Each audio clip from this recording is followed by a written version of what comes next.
এবারে আমি মঞ্চে ডেকে নিব জনাব ডক্টর মোহাম্মদ হাসান, প্রাক্তন এক্সিকিউটিভ ডিরেক্টর।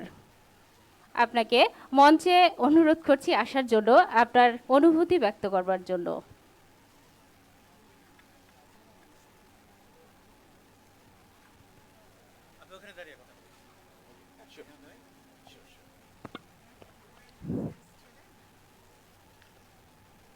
আমি একটু সময় চেয়ে নিচ্ছি। আমার হাতে একটা বই আসবার কথা, সেই বইটা আমার আলোচনা লাগবে।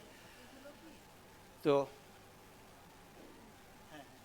এই বইটা মূলত দেওয়ার কথা ছিল।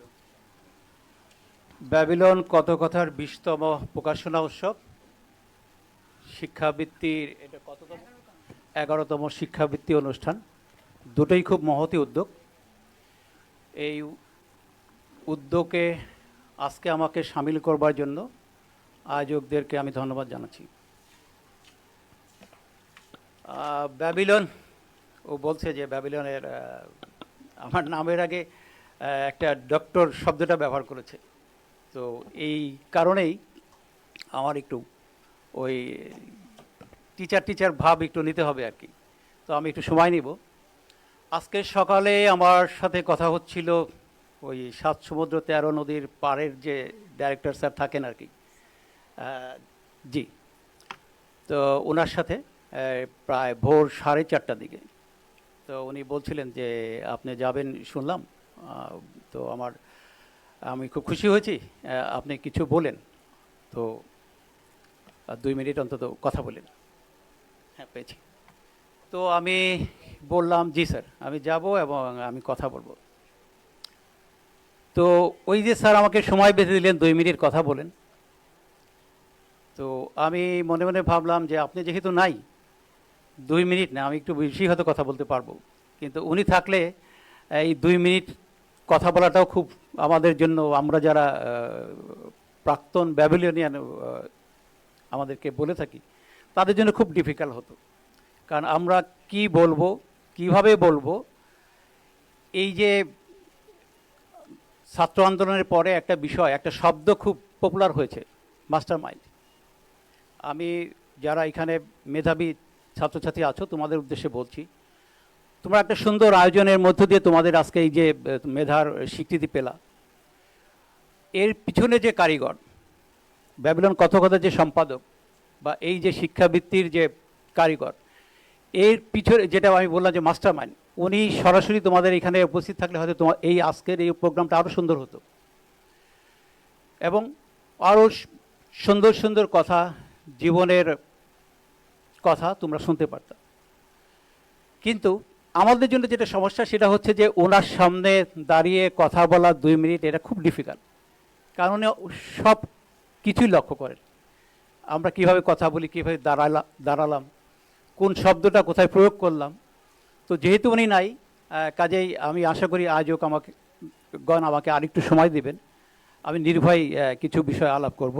এখানে 3টা বিষয় আমি আমার সময়টাকে ভাগ করে নিয়েছি। 3টা বিষয়ের একটা হচ্ছে শিক্ষাবৃত্তি।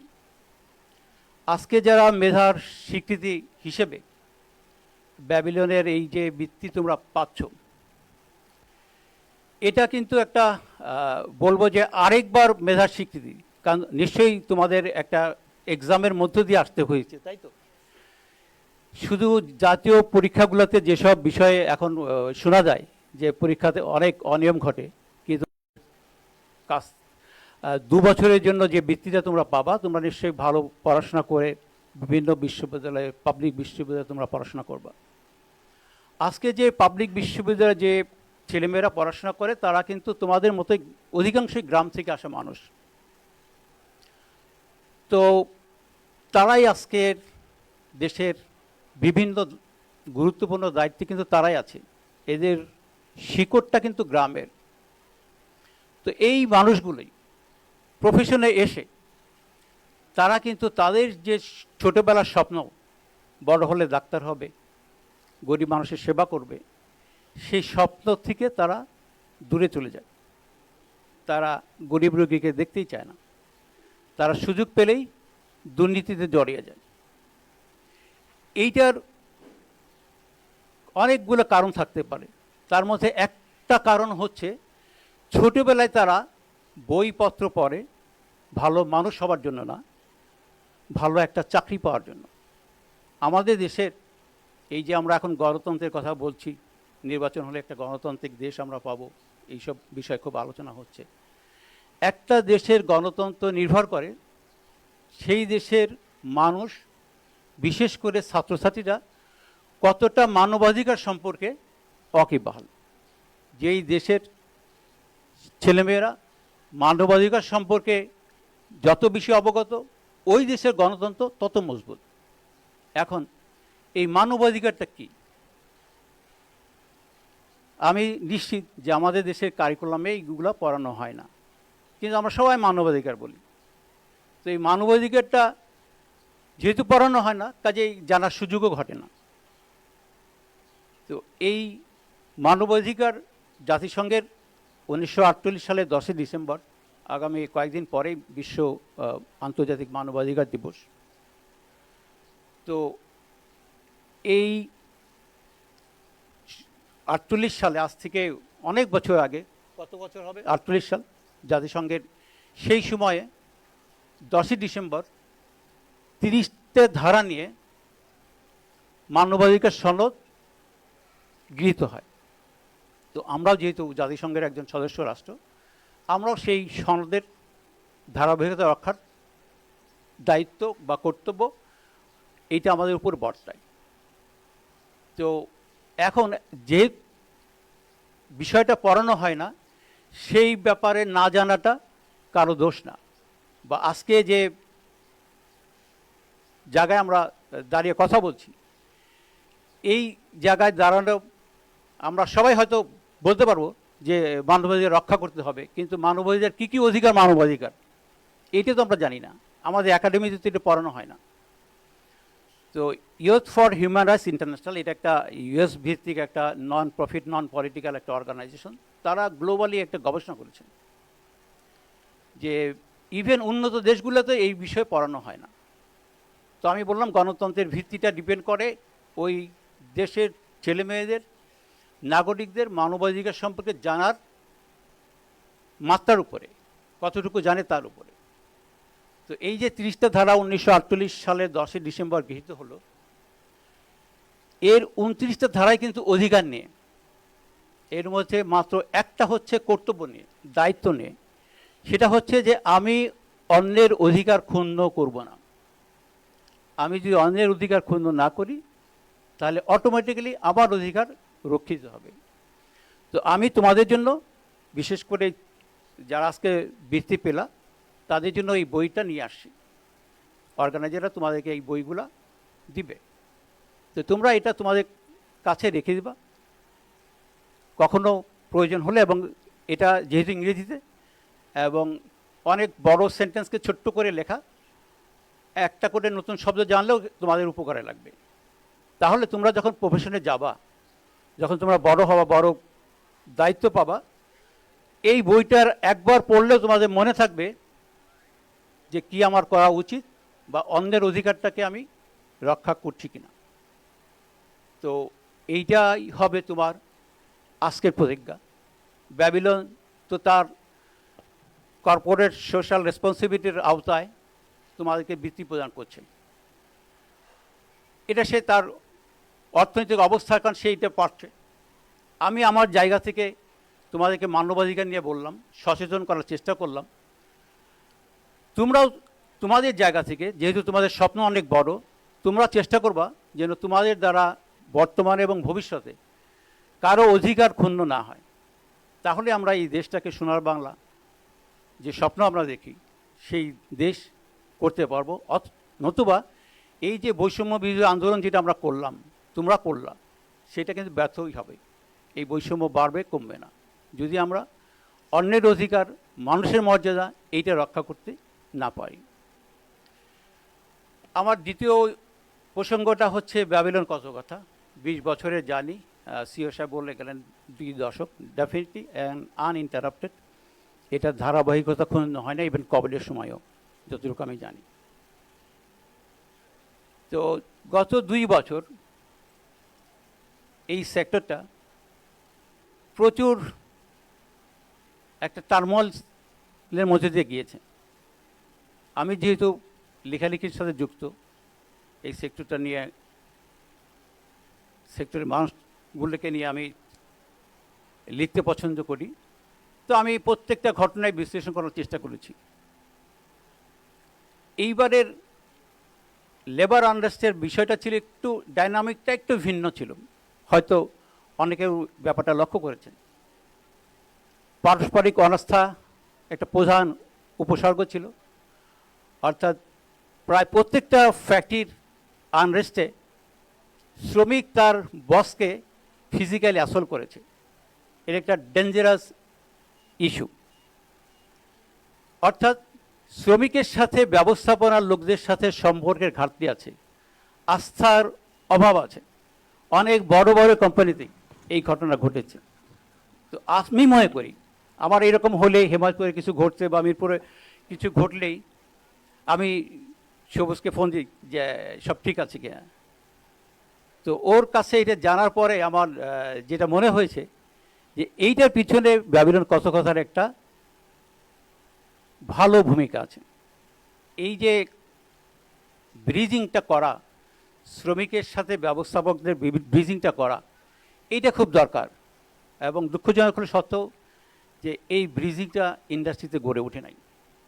এই আস্থাটা যতদিন পর্যন্ত গড়ে না উঠবে, মিনিমাম ওয়েজের আন্দোলন ওটা একটা উপলক্ষ, কিন্তু আমি যে কথা বললাম যে সবাই মিলে কোনো একটা ফ্যাক্টরিকে চালানো বা তাদেরকে নিয়ে একটা গ্রোথ সেট করা, সেটা খুব ডিফিকাল্ট হবে।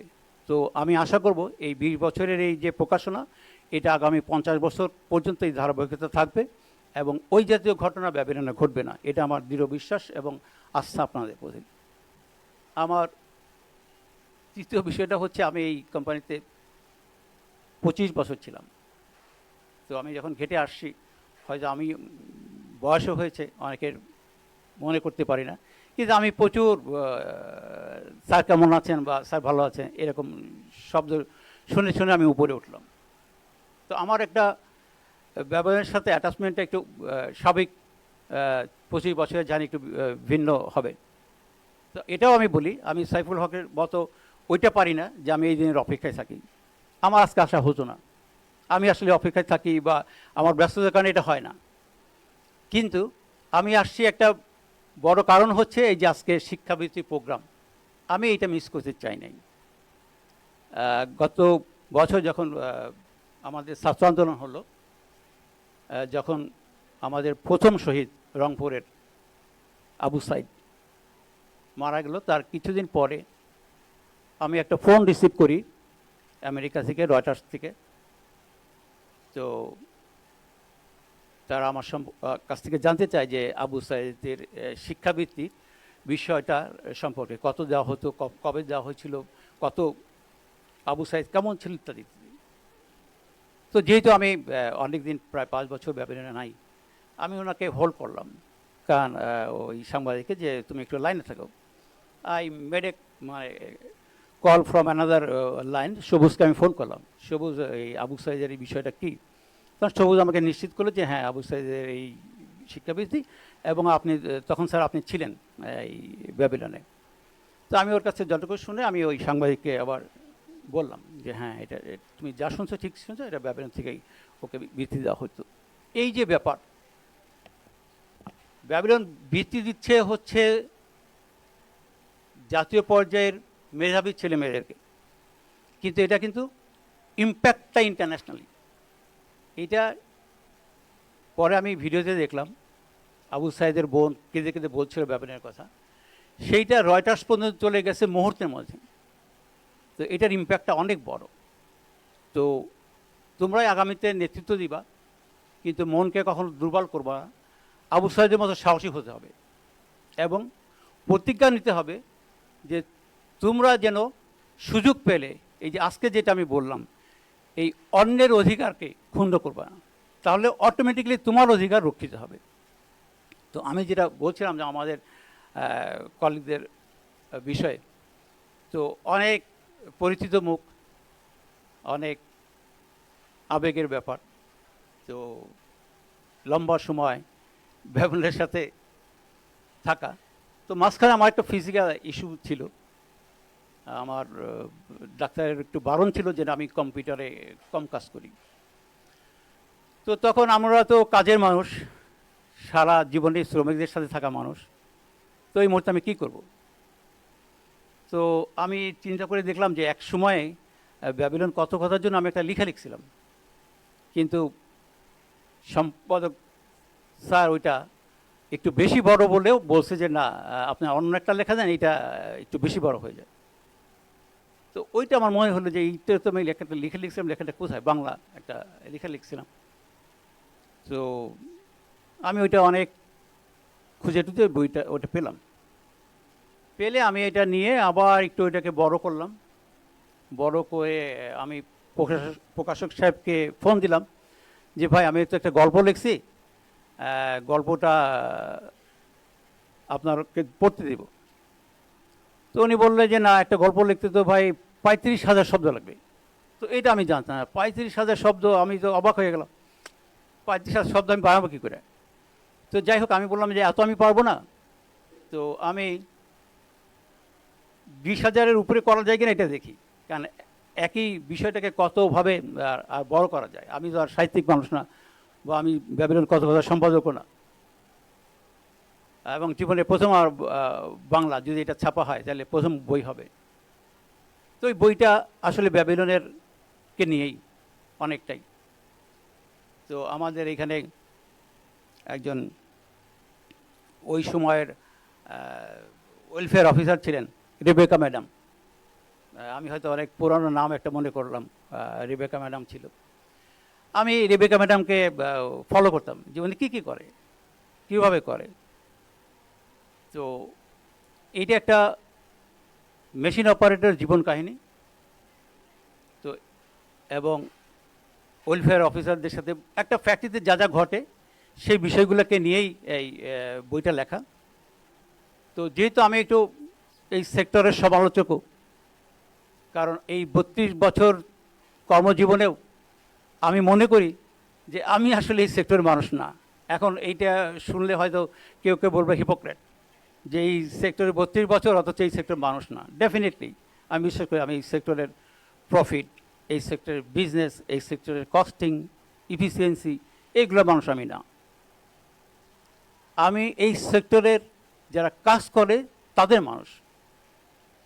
এই কাজ করা মানুষগুলো কিভাবে ভালো থাকবে, ওদের সাথে কি আচরণ করতে হবে, এই বিষয়টাই আমার আসলে বেশি আমাকে চিন্তিত করে।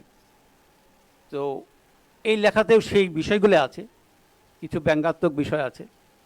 তো আমি আবার আমার লেখার এখানে বিজ্ঞাপনও করলাম।